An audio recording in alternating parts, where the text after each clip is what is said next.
This is how I process my film at home in 2022. Let's go. Obviously, you're going to need a camera and some film if you want to do this at home. Here's a few other things that you will absolutely need.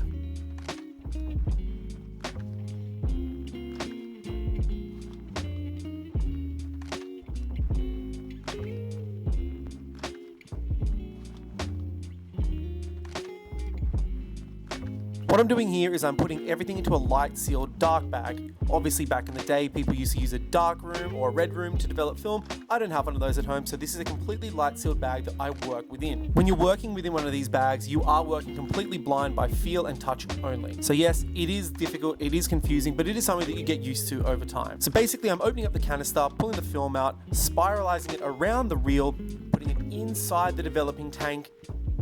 Step number one is the developer. This is the chemical process that's actually going to take the negative and bring an image that you captured out onto it. The time that you need to do this varies depending on the film stock and how much you've over or under or correctly exposed it. For me, this is going to be 9 minutes on the dot.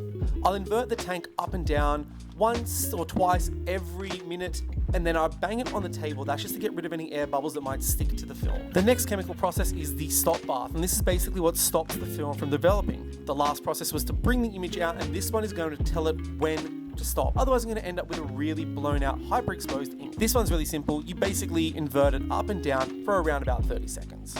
The third process is the fixer. This is the stage that actually gets the image and saves it, if you will, onto the negative strip. And then the last process is basically just water. You're just wetting the film down. It is completely processed by now. It can actually come out of the tank if you wanted it to, but this just gets rid of any chemical residue.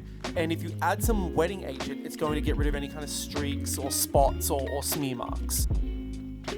So at this point, you can open the film tank up, pull your film out. It's going to be quite wet, so basically start to spiralize it out a little bit, peg it, and then squeegee it down, get rid of the water off it, take it to a spot that's dust-free and has a little bit of gentle breeze to dry it, and then once you've done that, you're ready to scan your film.